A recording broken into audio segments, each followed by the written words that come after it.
110 film, everybody's least favorite analog format. Roughly 4 times smaller than 35mm, but somehow it costs more per exposure. Not to mention developing costs. Trev Lee in the Darkroom lab charged an extra $6 per roll to develop this stuff compared to 35mm. So since I'm poor, I want to develop it myself. Only problem is, 110 film is just way too skinny to fit in them spools. Now, there is an off-the-shelf solution, but it's kind of the worst thing ever invented. The Yankee Clipper II is like the flimsiest piece of shit, and I 100% do not recommend it. So if the Yankee Clipper's off the table, what the fuck do? I want to shoot some super grainy lo-fi tiny 110 film. Well, if you got a 3D printer, you can make one of these things. But if you have way too many Paterson reels anyway, and a hacksaw, then you don't need that fancy new age 3D mumbo jumbo. This is how you make your own 110 reel. Step 1, go ahead and pick one of your precious Paterson reels to sacrifice. Like this one. I think I got this reel in some estate sale haul, and I don't know what this guy was doing with his film, but I'm fine with cutting this one to pieces. So grab some tape and stick it to your cutting mat. I tried to line it up along one of the horizontal marks to make sure that all my measurements were square. Next, grab a ruler, line it up, and put a mark 12mm from one of the edges. Now, do the same thing on the other end of the tape, being sure to measure from the same edge you referenced for the first mark. Then, line up the edge of your ruler to both of your marks as evenly as you can and slit the whole tape down the middle with your X-Acto knife. Okay, now grab the female half of your Paterson reel and wrap your tape around the base of the center column like so. Be careful to make sure you're sticking the edge right up against the base as you wrap it around the column. If your overlap lines up pretty straight like this, then you did good. Now grab your taped up reel, head out to your workshop and start hacking away with a hacksaw. Pro tip, you probably shouldn't put your thumb here directly under the saw's path if you like having all your fingers.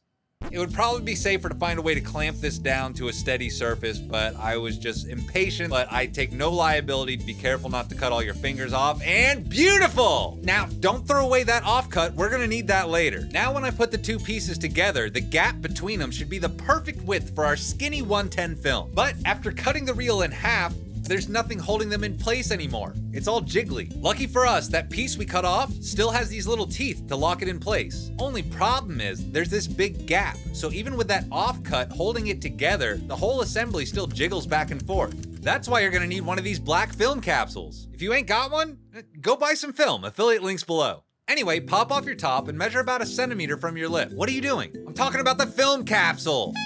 So you could mark off 1 centimeter below the lip all the way around the tube using tape like we just did with the reel. But I was getting impatient. I got a lot of videos to make. So instead, I just put a little scratch on the tube and decided to eyeball it. Remember, power tools?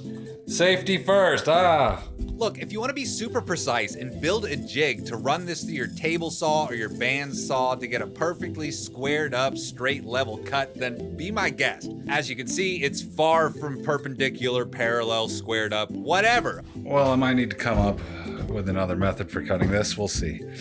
Okay, let's put it together. First, put your two Paterson reel pieces together like so. Then you just gotta stretch your little black bit over the top like a retaining ring. It is a tight fit, so you just gotta force it. It'll stretch out. And finally, take that little offcut, line up the teeth with the channels, push it all the way down, and twist it to lock it in place. So yeah, it ain't perfect. My little black retaining ring doesn't fill up the whole space. My offcut looks all crooked and cattywampus, but it works.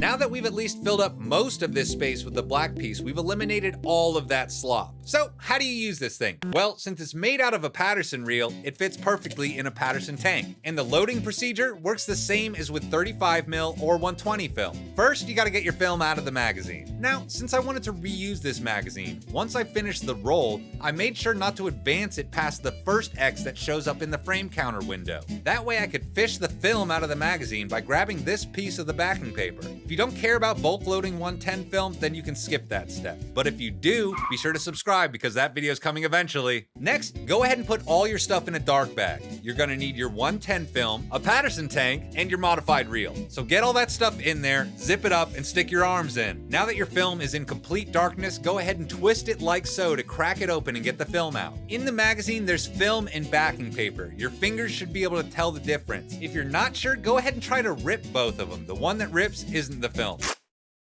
unless you have Hulk hands. Finally, stick your tip under these feeder nips and start twisting it back and forth to ratchet your film around the spiral. Warnings! Since we cut this thing in half, the two pieces can spin freely and no longer have those hard stops you may be accustomed to. But it's no big deal. Just keep on twisting it back and forth little by little until the entire roll is sucked up safely within. Finally, insert the center tube thingy like so. Put the whole thing in your tank and secure the funnel lid by twisting it until you hear a click. And you're loaded! Now you can develop your film like any other film format. Pro tip! If you shot some black and white 110 film and you're gonna use a one-shot developer like HC110 or Rode and all, now you can get away with using only 150 milliliters of solution instead of the normal 290 it takes to cover a reel of 35 mil. Anyway, seen here, I'm developing some old expired roll of Kodak Gold that I found and finished in some random thrift store camera.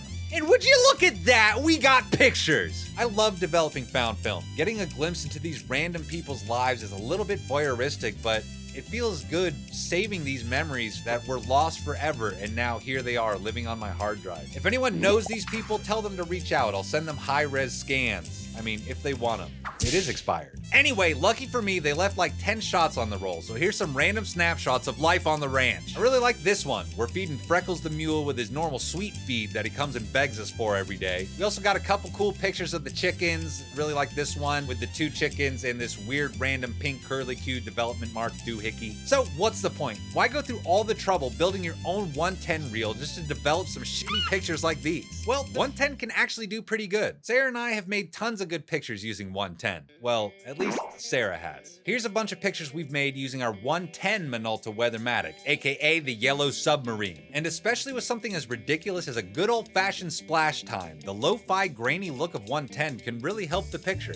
I mean, I'd rather my fat rolls weren't super high def anyway. And 110 isn't just for silly stuff. My good buddy, professional studio photographer, and world-renowned shitposter Alexander Just sent me this. It's the Minolta 110 Zoom Mark II. It's a full-fledged SLR that shoots 110. Full video all about the Minolta 110 SLR coming soon, so be sure to subscribe if you want to learn more about this cute little camera. Also, since lomography is literally the only source of new 110 film, I'm planning on exploring the exciting world of respooling my own 110 film from alternative sources. So again, subscribe if you want to see stupid shit like that. So 110 film, it's for cool dudes like you and me, and since you're so cool, please like, comment, subscribe, ring the bell for all the notifications. It only takes a second, it's free, and it really helps. I need to make more money if I want to make a living doing this and supporting a family.